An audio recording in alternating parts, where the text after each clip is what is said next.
নমস্কার বন্ধুরা, আশা করি আপনারা সবাই ভালো আছেন। আমি রুমা রেসিপি এন্ড ব্লগসে আপনাদের অনেক অনেক স্বাগত। আজকে আবারও আমি একটা ইউনিক রেসিপি নিয়ে চলে এসেছি। শীতের সবজি দেখতেই পাচ্ছেন, পালং শাক নিয়েছি। পালং শাক দিয়ে আজ একটা নতুন রেসিপি করব, পালক পনির। আর ভিডিওটা শেষ পর্যন্ত দেখেন, অবশ্যই ভালো লাগবে। পালং শাকটা এবারে আমি ভালো করে বেছে ধুয়ে পরিষ্কার করে ফিরে আসছি। আমি পালং শাকটা ভালো করে ধুয়ে বেছে নিয়ে চলে এসেছি। আর কড়াই জল বসিয়ে দিয়েছি ভাপ দেওয়ার জন্য। কড়াই এবার দিয়ে দেবো।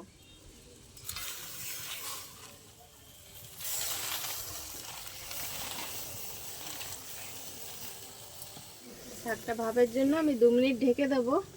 শাকটা তো ভাপ দিতে বসিয়ে দিয়েছি। আর পনিরটা আমি কিউব সাইজে কেটে নিয়েছি। আজ পনিরটা ভাজবো না। পনিরটাতে আমি সামান্য শুধু নুন মাখিয়ে সাইড করে রেখে দেবো। আমি দিয়ে দেবো অল্প পরিমাণে শুধু নুন।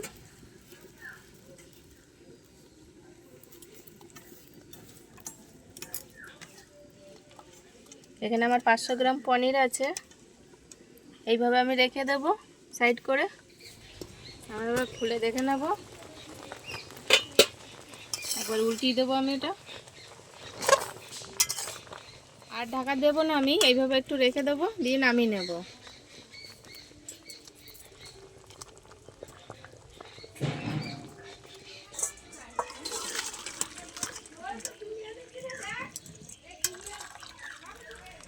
আমি একটা ঝাঁঝরির মধ্যে ছেঁকে নিলাম। এবার এটা ধরে আমি একটা ঠান্ডা জলে বসিয়ে দেবো।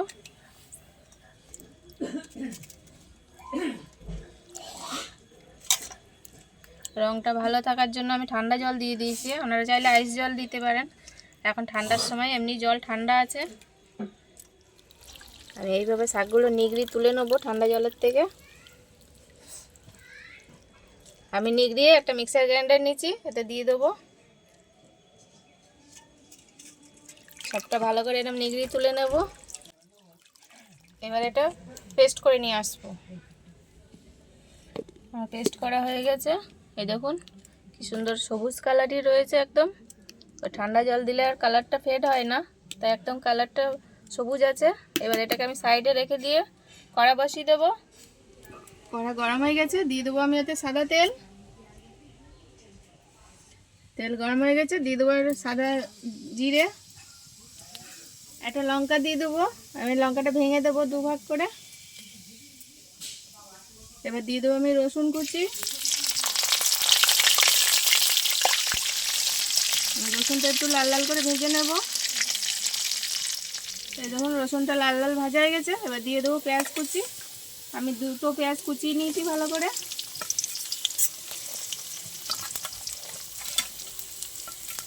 একসাথে দিয়ে দেবো লঙ্কা কুচি। এখানে আমি 5টা লঙ্কা কুচিয়ে নিয়েছি। লঙ্কাটা যার যার স্বাদ অনুযায়ী সব একসাথে ভালো করে ভেজে নেব। আমার সব একসাথে পেঁয়াজ রসুন আর লঙ্কা ভাজা হয়ে গেছে ভালো করে লাল লাল করে। এবার একটা টমেটো কুচি করে নিয়েছি, দিয়ে দেবো।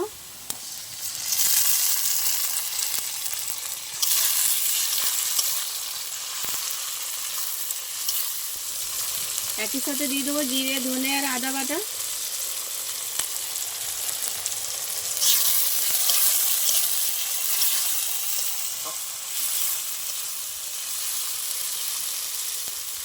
দিয়ে দেবো পরিমাণ মতন হলুদ গুঁড়ো। দিয়ে দেবো স্বাদ মতো নুন।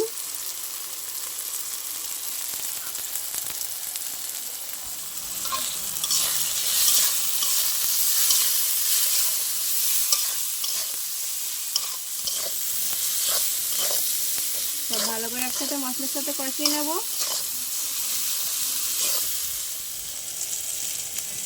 নিয়ে নিয়েছি 1 চামচ কাজু বাদাম বাটা, দিয়ে দেবো আমি।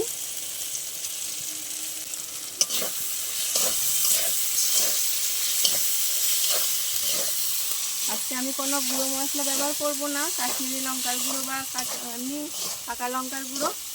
শাকের কালারটা নষ্ট হয়ে যাবে। শাকের কালারটা নষ্ট না করার জন্য আমি কোনো গুঁড়ো মশলা দেবো না।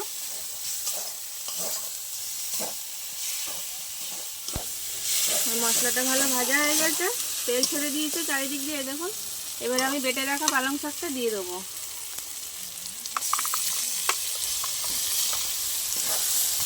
মশলার সাথে ভালো করে একটু মিশিয়ে নেব।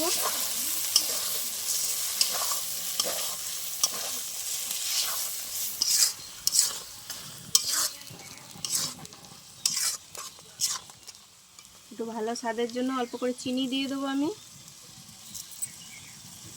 নিয়েছি কসুরি মেথি দিয়ে দেবো, আর চাইলে ধনেপাতা দিতে পারেন।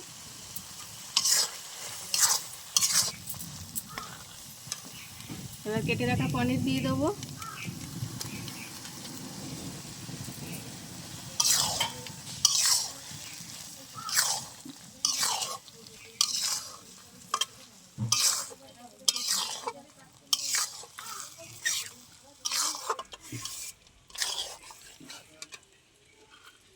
আমি অল্প করে জল দিয়ে দেবো, এটা একটুখানি ফোটার জন্য।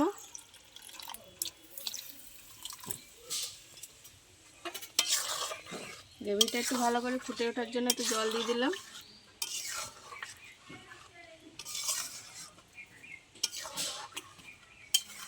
আমি আর ঢাকা দেব না। পালং শাকের কালারটা একদম সবুজ আছে, কি সুন্দর।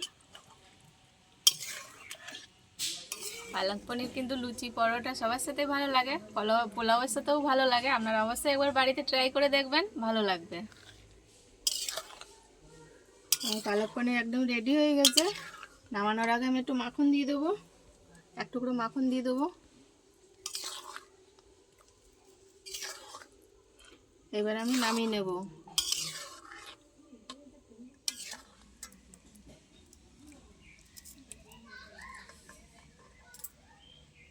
ভিডিওটা শেষ পর্যন্ত দেখার জন্য অনেক অনেক ধন্যবাদ।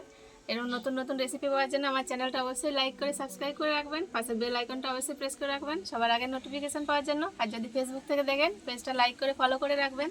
দেখা হচ্ছে আবার পরের ভিডিওতে। তত সময় ভালো থাকবেন, সুস্থ থাকবেন। টাটা।